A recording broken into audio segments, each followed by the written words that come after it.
Well, hello, listeners. It is a Saturday afternoon. It's a beautiful day. To me, it's beautiful because it's sunny and cloudy, so it's not too hot. Yes, I cannot stand too much hotness, except for myself. Anyway, I was chit-chatting with my sister yesterday. By the way, welcome to Kinda Broken. I'm going to start off really short by saying thank you for listening. And today's episode is about our older brother, Gene. He was a junior because Tammy and Jeaner's dad was also named Gene. They had the same father. So, sadly, Jeaner ended up with schizophrenia at a young age. He was in his 20s.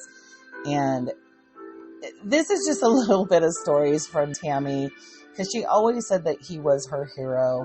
And I say that because when they had the stepfather, Gary, that was very abusive for 10 years of their young life, Jeaner tried to protect Mom and protect Tammy and them as much as he could. I mean, mind you, he was 4 years older than Tammy. So when she was, let's say, 4 when the abuse started, he was 8. So, you know, there wasn't much really that he could have done other than being outside and protecting her from nature. You know, he saved her from drowning at one point, only because a lot of their childhood was living outside, so they were away from the house from an abusive, psychotic drunk. Anyway, I'm just going to jump into how we started in that Jeaner's bike got stolen and how he found his bike and what he did to reclaim it. So here we go. So anyway, Gina's bent down. He's looking up under the seat. He sees the code that he put in there. He put some stuff in there with a metal writer. So then he knows it's his. And see, I'm walking with him. I walked up to the store with him. And all of a sudden, he's getting very calm. And I'm like, uh-oh. Because he's got a way about him. He always did. And then he saunters into the store, and then he looks around, looks at the guy that's up at the counter. He says, "Is that your bike?" Oh, shit. The guy says, "Yeah, that's my bike." So how old is he at this time? He's like 19. Okay, 20. So he's... Okay. No, he's got to be 19, because 20 he took off the rod out. So anyway, he asked him if it was his bike. The guy said, "Yes." He said, "Where'd you get it?" He said, "I bought it." All of a sudden, it was like a snake. Wham! Grabbed him by the throat? Threw him up on the counter, and the guy that's at the register he backs up, and he's looking at the cabinet, the counter, and the guy laying on the counter, and Gina's the guy's kicking. I mean, it's not funny. That's not funny. It says, "Where did you get the bike?" What'd he say? Yeah. And you saw this whole thing happen? Yeah, but he starts not talking what Peter wants to hear. He goes, he should have been fucking FBI or something, or a cop. The guy didn't even call the cops. And he's got because he stole the bike. He's not going to call the cops. Peter hasn't said it's stolen yet. He's trying to make the guy confess. Oh. Every time something comes out like, it's not. Oh, okay. So it's okay, but then it's like,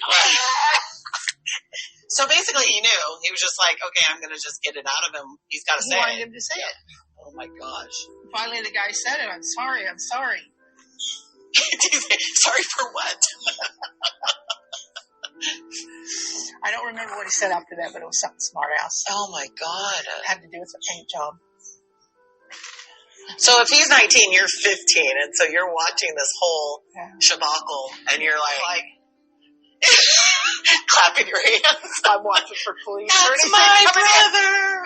No, please come get my big brother. Well, you always said he was your hero. Yeah, he was. So I didn't know he could lift a man up with one arm. Take him off the floor. So what were we talking about earlier? So we were talking about how, how do you decipher? Let me finish this first. Oh, you tell me shut the fuck up? Yes. Okay. So, anyway, Gina dropped him. He didn't get cops. He got anybody involved. He just left him there on the counter. And he walked his bike back home. He'd done. Well, yeah. What else is he going to do? Keep him there and have the cops come in and have the register guy. I mean, Gina he was tall. And he could have got the register guy to be his witness when he called the cops. Absolutely. You knew the guy got taken. Gina wasn't that kind of person. Once he got the truth out of him, he was good. See, and that could have also, I'm just guessing, because I'm not a therapist, go back to the traumas you guys endured. He saw a lot of the abuse happening in the family for that 10 years that Mom was with Gary, and I'm sure that he could take it out. He probably could have, no offense, he could have killed somebody with all the anger and things that you guys, no offense, are entitled to by all the abuse. Yeah, he was a different person before he went up to Idaho and started taking the drugs with that Pat. So that changed him.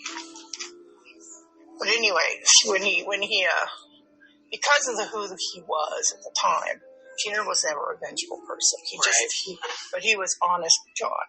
Honest Abe. Yeah. You had to be the truth. If you lied to him, he got worse and worse. Because he was very honest. Mom always said he was honest to a fault. Well, let's go to this one story. You saying that as much as he is honest to a fault, even having schizophrenia, which he got when he basically did PCP, he got it premature. Right? Premature. So let's just say that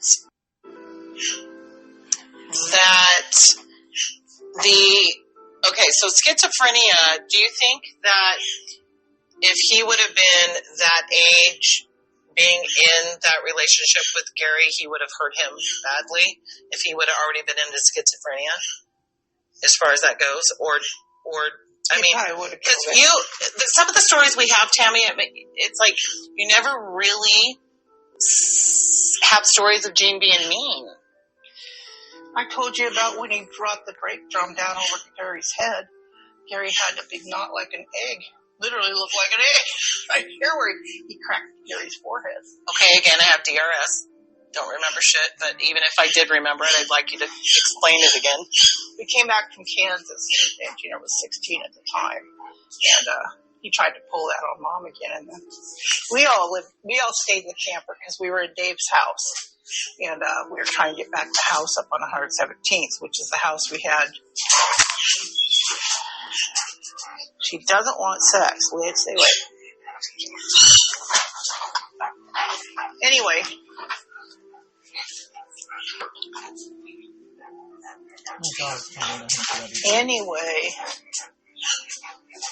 We had come back from Kansas because we moved to Kansas and then we moved back. He had sold the house to Gene Stice. Okay. He was trying to get it back from Gene Stice because they hadn't really got into the payment thing yet. Oh. Even though Gene had already remodeled the house. So he did get it back. He's paying him some money for the remodeling that was done. So back then, was it okay for them to not go through the bank and shit? They just did like a handshake? I mean, I don't understand that. Like they hadn't finished all the paperwork stuff. For selling. Okay. They've done a lot of work together. Yeah.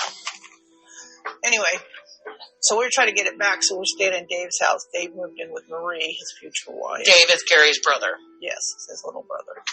So Dave went to stay with Marie and let us use his house, which was kind of like your house on Easter. Oh, okay. One of those ready-made out of the old shed types. Like, basically, it's just four walls and a few add-ons. Well, the little red house was kind of like that too.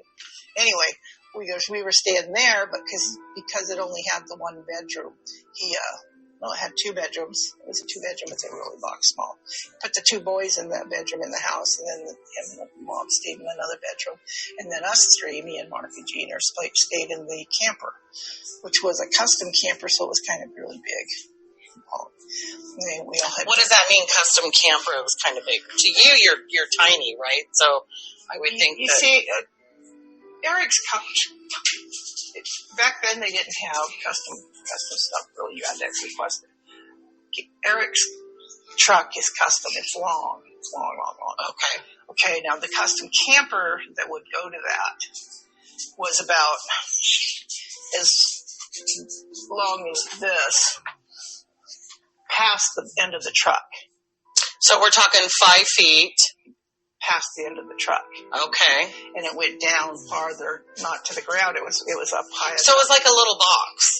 Yes, and that was where the shower, the toilet, the dressing room, and is this a pop-up dresser? No. Oh, okay.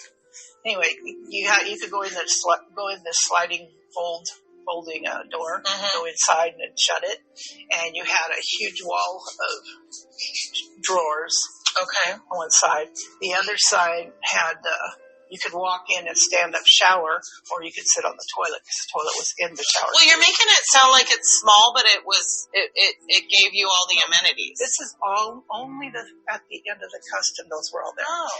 And so here's the wall of dressers, here's the shower, the stand-up shower with the commode in there. This is the dressing room in between them, but then the back door is right there. So you had to keep that locked so somebody could open it up and you're in there. Oh, yeah. You stop for a minute and they'll be like, you have like a, what do you call it? Somebody that hopped the train. Yeah, and that's just the back section. Hitchhiker. Inside the truck part, and then it goes clear up over the truck, has a queen bed up on top of the hood of the truck, up above. And then it had where you collapse the table and you had a double bed. And then you pulled the back of the couch type thing up, and it locked into place and became a bunk on the top, but it was just a single bed. You'll have to Google and send me a picture. I'm curious to know what it actually looks like. So anyway, so full kitchen. Okay, so going back to Gary knocking Jean. No, he gnawed on his head. He got a tiff with Mom over something. I don't know what it was, and so he decided to start knocking her around. And Gina heard the kids crying, and he heard Mom starting to scream for help. And so he ran up there into the thing and saw Gary there. Gary said something to him. I don't know what it was, and then he continued to beat Mom. So Gina walked down the steps there and then picked up the, what is it, like an oil drum or something? Maybe it wasn't an oil drum. Whatever it is that goes inside of a tire, the rim. He got a rim. And he picked it up. He could have slit his freaking whole top head off. Yeah, well, he brought it down on his head, and it glanced off his forehead, but it cracked his forehead. And left a big egg there. But he wasn't bleeding. Yeah, he was bleeding. Oh, he was. Oh my gosh! Because they say head wounds are like one of the worst, or can be. Yeah, he was bleeding. As far as bleeding a lot. And did Gina run? No, he was still holding it ready for him to come up again. Because of Mom. Yes. Was Mom blaming? Anyway, he must have made him lose whatever he was doing, because he didn't touch Mom. He just kind of staggered over and went to bed. He knocked him out. Yeah. He could have died. Yeah. Gina was hoping so. Oh my God. I remember you telling me this now that we're talking about that. Because Jean's just like, Nobody went to check on him. Well, but nobody went to the hospital back then either. That's the thing. Or call the cops. And if you call the cops, it's like, what do you want us to do? You're married to him. I mean, you know. So anyway, he gets up in the morning, and he doesn't remember anything. Oh my God. He has no idea. He's like, swearing at everything. And what did I hit last night? Did you see me fall? Did I have this when I got home? And everybody's like, nope, didn't see a thing. Nobody saw him sleeping. Oh my God. That thing took a while to heal, man. It was bad. Which, can I ask, and I know this is really sad to ask this question, but I asked you this before in one of the other episodes when he beat her to a pulp. Did it take him a while to actually come after her again after that? Or did he continue his behavior? I don't think he really beat on her there anymore, because he was still working on getting the house.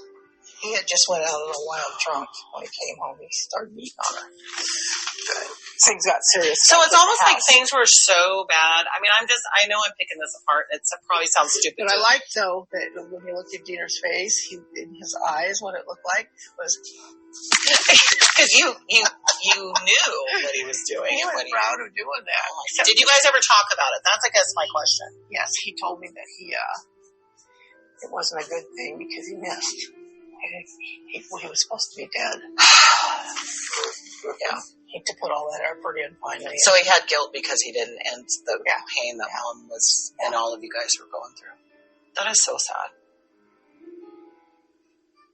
That's what you mean every time you say that, Gina was your hero. He did a lot of things. He tried. He was a young man. I loved him. He would let me hug him. Nobody else. Mom. Yeah. And he was good to the kids, too. I have a vision of him, and I have a vision of him standing in Grandma's trailer. And he's tall, right? So and he just kind of looked like, I don't want to say Jesus, because he's not Jesus, but he just had like the beard, ZZ Top, let's just say.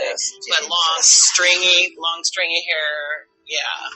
He wasn't flannel, was he like a flannel guy? He was like that. But he wasn't stringy and long hair like that when he was... I didn't say stringy, I meant his hair. 16, I know you've seen the family picture of me and Mark and Gina and the boys sitting in front of those sailor suits. Gina was wearing those shorter hair, like they wore in the 50s. Yeah. He still looked like he was in the 50s or the 70s. With the black loafers like Michael Jackson and the white socks. The straight jeans and all that stuff. White T-shirts. That's why it's really sad, thinking about the fact that, with his mental state as he got older, we haven't seen him since Grandma died, basically, 92, 93-ish. And it's just because, visions of us or seeing us would trigger his mentality. What was it that you said that he was a smart schizophrenic because he knew if he was going to have an episode? He could take care of himself. But what I'm saying is he would put himself in the hospital, down in Salem. He'd just kind of That's why he needed a caseworker.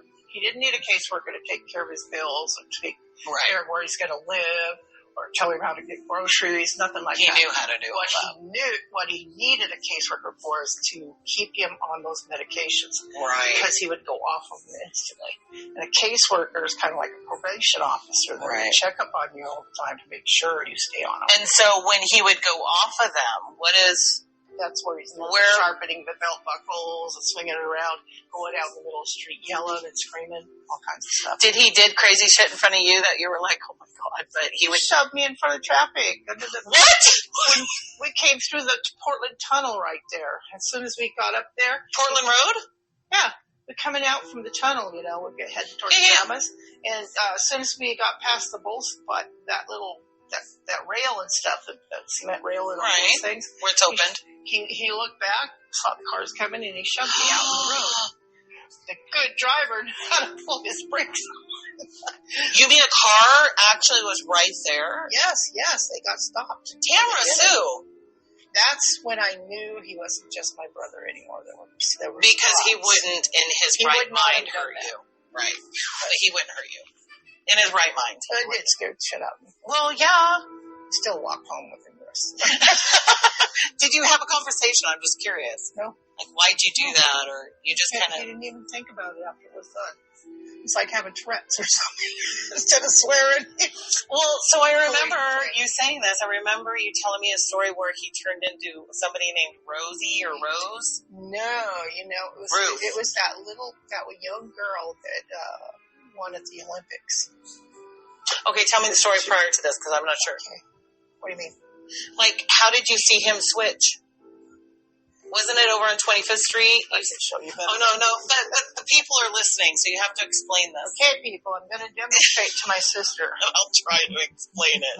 The gymnast that won in the Olympics was a gymnast. She was very young. She looked like a little girl. Mm-hmm. Something. Dorothy Hamill? No, something Kinski. Something Kinski. Don't remember her first name.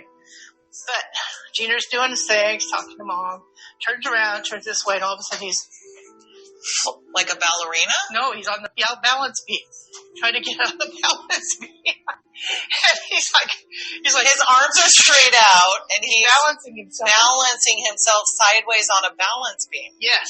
Okay. And it's very feminine looking. Okay. He is. Oh, Natasha Kinski. Okay. I think that was her name. Why do you feel like it was her that he was mimicking? Did he like her, or did he just he did. He liked her. Okay. In his normal self, he admired that person. And then he became that person. He never emulated anybody else. Right, but so was there anybody else in the house, or he just flipped? Oh, yeah. It didn't matter who was in the house. Did he do that often, or more than once? Yes. I thought it was just a one-time thing. Nope. That was his other person in him. The schizophrenia. But you had a name for her. Because she was on the Olympics. No, you had a name. It's like you told me that he turned it. Maybe you just said it out of funniness, but you said like Ruth or Rosie or something. Well, I'm probably just spitting out names. Yeah. Myself remember. Yeah. Sometimes. So he didn't name himself. You just knew that when he switched, it was. What is that? That's schizophrenia when they have different personalities. Yes. Wow. Yes, he heard voices all the time. Do you think he was more than one personality? He had to have been, because he was that way before Natasha Kinski won the Olympics. He wasn't doing her, though, because he didn't know her then. But he was not doing her as in sexual. We're talking like, pretending to be her. Okay, so... Not pretending. He was her. Well, he was in his mind, he was her. Yes, he was her. Gotcha. And, but he still heard voices all the time. And usually, you're never going to bring somebody back when they've started to hear voices. Did you ever freak out? I don't know. I don't know if I could see, like, if Corey... I don't know. The psycho. Yeah, that's true. You don't think I'm not used to the weirdness that goes on? But you're also paying very, very close attention to... This is what Corey was not forgiving me for, because Gina came to the door. He had nowhere to go. He looked bad because he hadn't been eating and stuff. I just gave him some food stuff, and he went over and he was laying out in that field. And Corey went out and saw him out there. He was all chewed up from mosquitoes and everything, Might even look dead, I don't know. I wonder if Corey remembers that. He was really angry at me for treating his big brother that way. But you knew. Was this after Mom? Bernard's told me that if I try to take him in and take responsibility for him, because you have to take responsibility for somebody like that. Right, you were saying that the state, right. You don't want the state getting involved because... Bernard says you can't have both. Yeah. He said there's no way they're going to let you put a paranoid schizophrenic in there with those kids. Right. They've lost their mother, they're in grief, and you're going to move that person in there, right? Who's not stable. Yeah.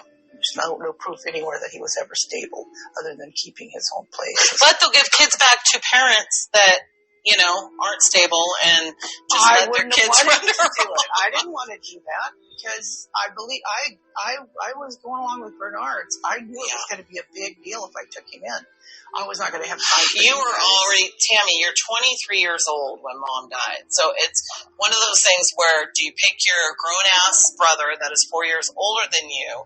So he's, 27 over 3 kids that need you, 6 and a 12 and a 13-year-old. I mean, there is no comparison because you loved your brother, but you made a sacrifice. I said, they're children.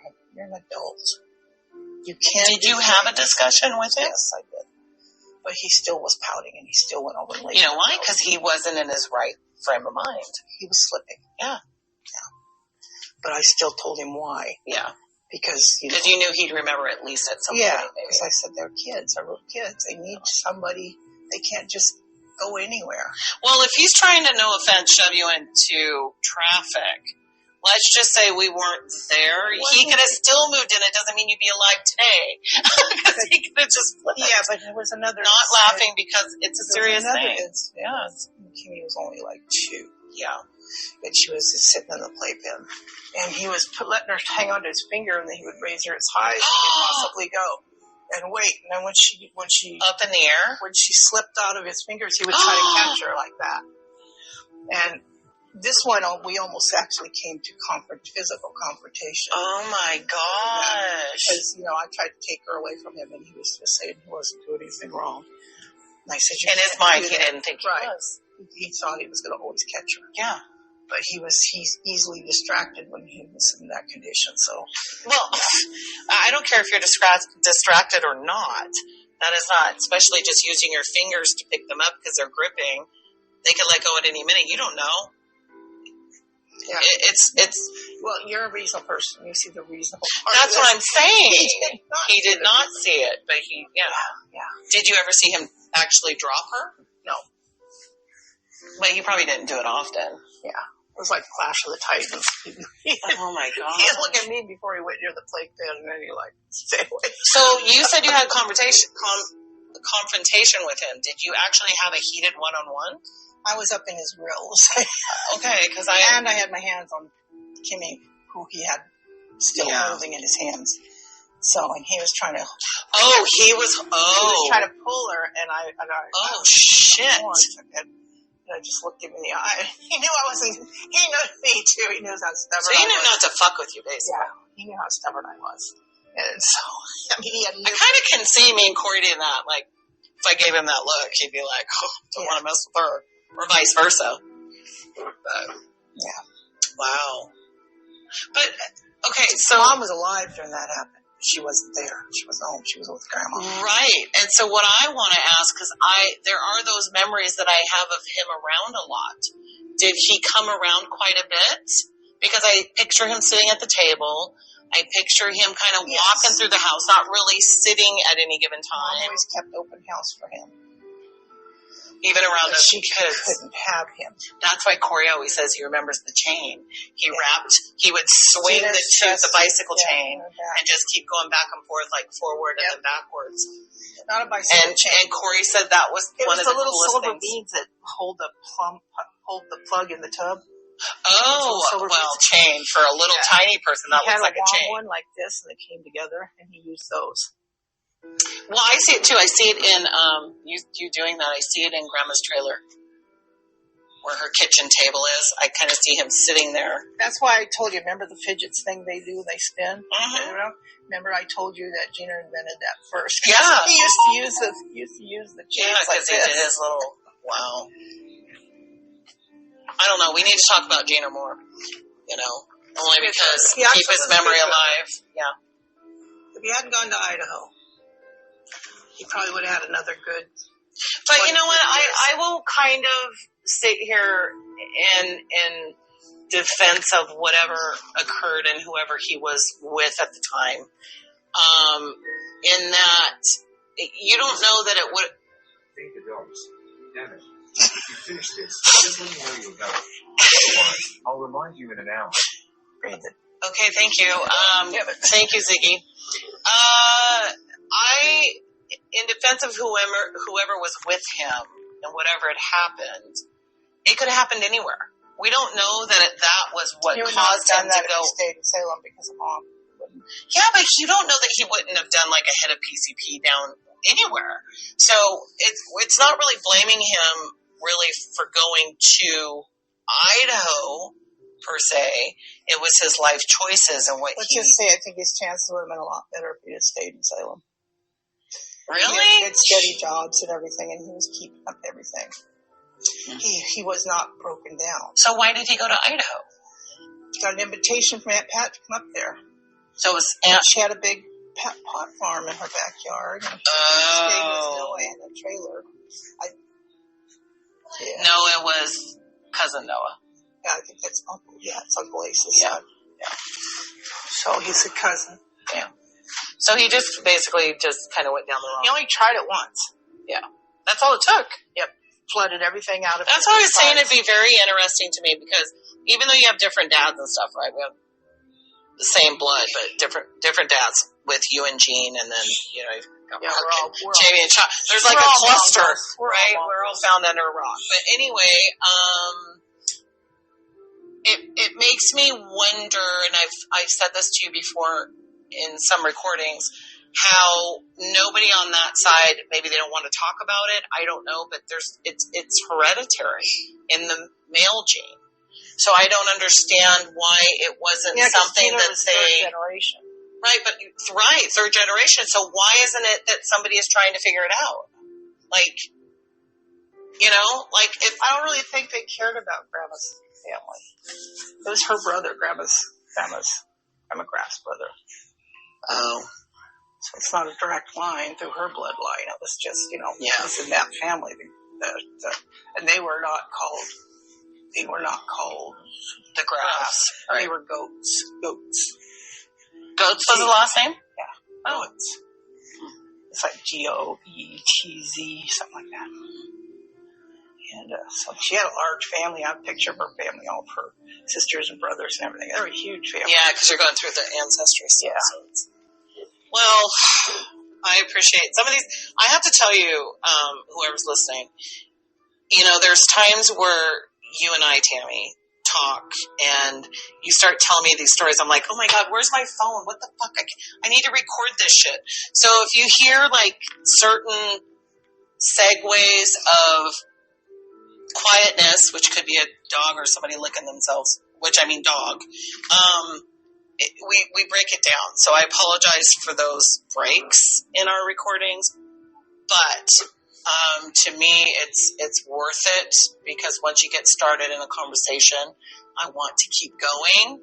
But because we squirrel so much, I listen to these. I do. I listen to these, and then I will have questions for you later. Well, what happens to me is, because you know I'm on drugs that make me really fatigued. Like drugs as in cancer drugs, by the way. Ibrance, not monetary here, fatigue. but yes. Brain fatigue, so I'll go off on a tangent. When we talk about a story, it brings up something in my mind that I remember all of a sudden, and I want to bring it to reality by saying it, because if I say it, I'll remember it for the next time around. Okay, then what's my fault? I'm not on drugs, but when I say something, I feel better after I get it off my chest, and then I'm good. I move on to the next subject. Is that the same thing? No. Mine, I have trouble bringing things to the surface fast enough. Right. Because my brain's tired, and I have to wait. It's like an old Rolodex going through it. And again, we're looking at 4.5 years, Tammy, past your expiration date. So when I say that, it's just, you know, they gave you 6 months, and you're 4.5 years later, still sitting here telling stories that I love to hear. When I said they just keep dragging it out. Who's dragging it out?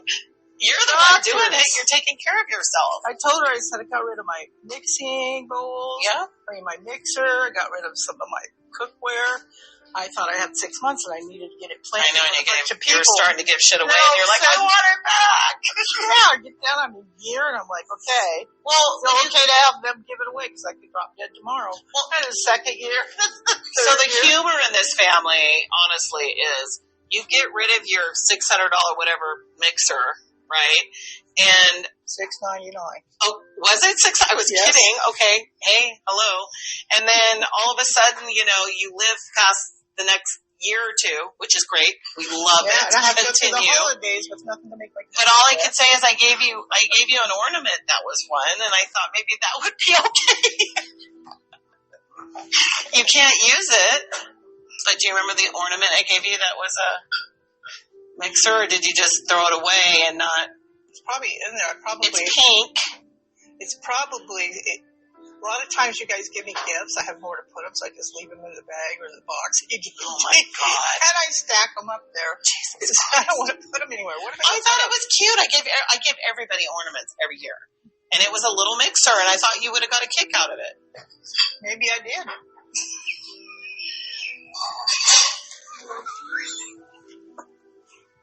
I don't know if I have anything to say right now. Hey, the last 3 Christmas gifts Kimmy gave me. I have them in the little. What are they, by the way? One of them is one of those glasses like you have. You try to get me to drink out of. It has their own plastic straw, real plastic. Called a tumbler. It's pink. It's called a tumbler. Okay. Has a lid. Screw them on. It's a tumbler. Okay. It's tall. Yeah. That's one of them. They hold cold. I pass them all the time because they're all in a little pile there right at the end of the Okay, note to It's people, not do an not insult. get her any more. Yes, I keep telling you Tumblers. guys that. Do not give me anything. Because I have another. Do I give you anything? I gave you a flat ornament and you didn't even notice. Give me things like, I'm going to eat it and it's gone. Well, that too. I give you your, what is it? And I ate Your it and it's fruit- gone. Fruit bread? Fruitcake. Fruitcake. That's just nasty. I can't. But Oh, I love fruitcake. Theirs is like, I'd rate it as a 6 maybe. yeah, but our recipe, our fruitcake is Yes, probably we're a going to make 12. those because you have to marinate them. You put the cheesecloth around them and you just pour the brandy or the rum, whichever way Right. you're going. 3 months. Takes 3 months to do that. But no, that's what I try to do. I try to make it simple, you know. I did stop giving you the maraschino cherries because, you know, your diabetes and shit. I need to defile myself. Yeah. You don't want to take that kind of guilt. Yeah. So, I don't know. I don't want my family helping me to the grave. I'll do it myself. First of all, I will always be there. I'm hoping that, you know, yeah. I didn't actually eat all those nuts and all those pieces I had for cookies and all that. For nothing? All that candy making stuff. They're still sitting in those clear barrels. That's what I do for cheese. Wait, you still have, no, you gotta get rid of it. Damn, you're so... I can't get rid of it. That's like a couple $100 worth of stuff. No, I'm talking about the candy itself. No. Oh, you're talking about the stuff to make it. The stuff I made is all Got but you. the stuff, there was so much extra stuff. Yeah. I just keep it safe and sealed. Well, I know I've got 2 large loaves of gingerbread cookie stuff in the freezer because you said I could freeze it. And it'll be fine. Yeah. You don't waste that. You just preserve it for the next holiday. Exactly. All right. Well, thank you for this. We can continue. We'll talk more about Jeaner later. But we do, you know, as much as I remember Jeaner as I got older, probably, 17, 18, 19, Corey feels the same. The people that I love, beyond my mom, Jeaner's my next. Yeah. Always will be. Yeah. That's how you talk about him. I mean, he saved you from He saved my life drowning many and- times from all the stupid things I did in my life. From running up on the big tiled roofs up there. to getting caught down in, what did you say? Lilies? You don't like that? The water lilies that caught up been around my You were waist. under there for a minute. Yeah, I was 3 feet under. There's no way I could even get to the Thank surface. God he saw you go in, because... Yeah. He never trusted me. That's why his body. Wonder why? Tamara the little felon. Don't go over to that side. Why? Because it's dangerous. Why? That's all you say is, As soon why? as somebody's looking, I'm over there. So basically he had to be dramatic, right? Because I remember telling Zane at some point when he was like 2 years old, when you cross the road, you have to look left, right, left. I said, if you don't, squish you like a bug. It will squish you like a bug. And he just looked at me, his eyes would get really big. Yeah. And I was like, but I had to be dramatic because they're like, oh, that would be I fun. love that one of you. I've never heard anybody else say that. You were the only I person. had to because he didn't listen. He would literally he wouldn't listen. Oh, he's a child. Well, and he's also playing Mario Brothers, so he's probably thinking, oh, the cars are going to catch somebody, and I get points for that. Really young people shouldn't be on that because they get an illusion of what they can do. Yeah. No, I get it. So, all right. I mean, I tried to push Mark off the roof to be Superman with a towel tied around his neck just because I wanted to test if he could actually fly with a cape. What? He was how did my he lab rat. Remember I told you I used to sleep on the roof to get away from Gary? Well, I took Mark up there one day with a towel because, Superman was really prolific. How'd you get him up there and how old was he? I dragged him up by his ankle and he was grabbing all the leaves. Wait, what? Stop. Wait, how old was he? Let me see. He must have been at least... Because he's 2 years younger than you, so you're 8? He's 6 or 7. So you're 8 or 9. Yeah. And he didn't want to go up there willingly, you just He grabbed... really didn't. I had to drag him across the ground. He's like putting his claws in the dirt. How in the hell did you get him up the ladder? There's no ladder. It was up a tree. Okay.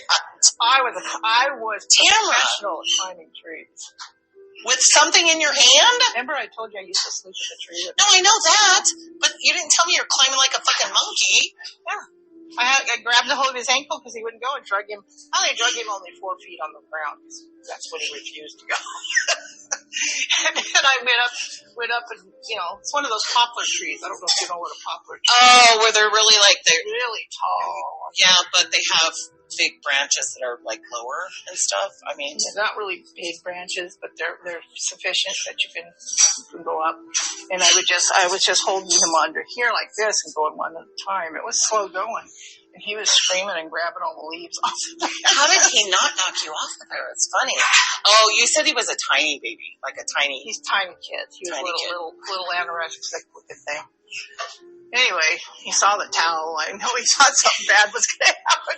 You remember we did that pine tree thing, bringing the branch, Gina and I both, because our weight could bring it down. Okay. And then we gave it to little Mark and let go. No.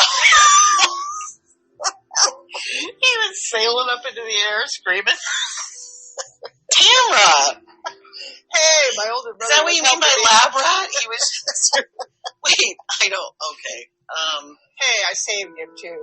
Gina wasn't the only one. I used to take him on my paper route. I was like, 11, 12? I think I was 11. Had a paper route. And I'd take Mark with me because on the weekends when Gary was home. So he wouldn't beat the shit out of him. Yeah. He'd literally find a reason to. How'd you take him on the paper route, though? Are you riding a bike, or is he on the back? No, I had one of those granny carts. You know, the granny carts that are made of metal? It looks like a basket thing, and it's got a handle and 2 wheels. I let him push the thing. That he thought he was really great. And I just would take the papers up to the thing.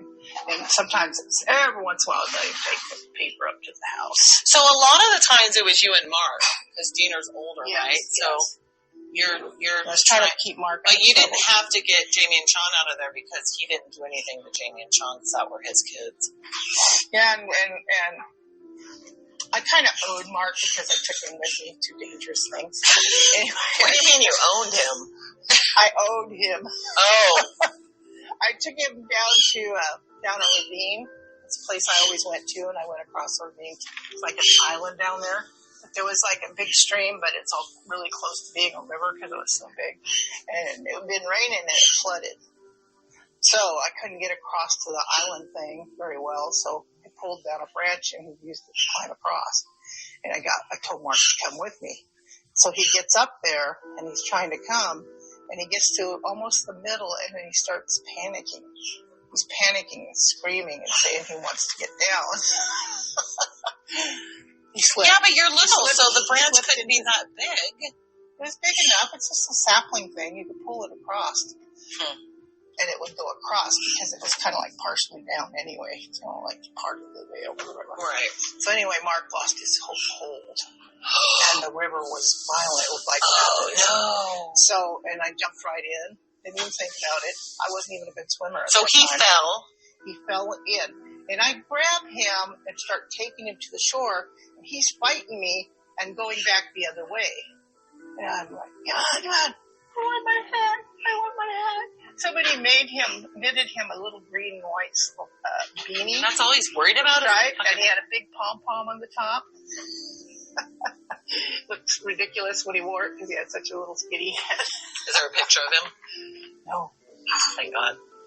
I have a picture of him when he's around that age, though, and he's wearing a green shirt. Was that 6 or 7? Yeah. But anyway, I finally got him in a grip, and I hauled him ashore. He ended up getting his hat. He had it with him on his thumb. Oh my gosh. So he reached it. We almost took us both down. Did you, I guess I'm curious, did you ever tell Mom any of these stories? And did she have like the look of... I might have really got a whipping for that because I took him over that river thing. That's what I'm saying. I wasn't going to tell her. It's like River Gone Wild or something. Yeah, because he was little. He had no skills at all in the water. No. Oh my gosh. I at least was strong. Okay, so we're going to end with this because I have like 2% left on my battery. Yeah, we got to get off here because they think I'm a pervert. Well, no. Deadly predator. No. Gary was, but we'll go there I'm later. putting my little brother in harm's Well, way. no, but you lived outside. That's the thing. You weren't inside with computers and games and technology. You guys, that was your out. I know this. I would have rather because, he be gone and I was on the computers and games. right, but at the same time, I grew up outside with Simon Says and Green Light, Red Light. I mean, we were outside playing all the time. We weren't sitting in the house. And to watch TV was a treat. All 4 channels. Yes, exactly. So I do want to start off and end with this because we'll have to come back to it. But you were stating that your brother was 13 and he came home and Mom noticed that he had cocaine in his nose. She saw black crap all around his nose. Black crap? Yes, black. It looked black, like somebody had been snipping ashes and stuff. Okay. But in the inside, it was crusty white. Okay. And she wasn't as stupid as I thought she was. So that aggression out of her, I hadn't seen like that. Where she just like she was pissed. Slammed him into the bathroom, filled the sink, and then slammed his face down in there. To rinse his nose out, she's putting his face in. She's wiping it all off and everything. What was he doing? Kicking and screaming the whole time? Yeah, probably in shock. He didn't seem to be fighting her. Well, he's also doped up on whatever it was that he was but sniffing. Our little runt of a mom, she never got like that. Yeah, but he was also still a runt, I'm sure. He was a runt, yes. Mom was, no offense, we were also pretty strong. I don't know about Mom. But. Yeah, the women were aggressive. Even in her little runt body, she was aggressive somewhere. You pissed somebody off, yeah. You're hurting yourself and you're my child. It's not allowed. Oh my gosh, insane. Okay, we're going to continue with these. These are so many. I mean, honestly, Tammy, I love the fact that you go down this lane. And when I do hit end on this, people that are listening, she's going to probably talk for another hour, which I will love, but I won't be able to record it because my phone's dead. Anyway. Yeah, a lot of people think I have a lot of stories, an ending bunch of stories.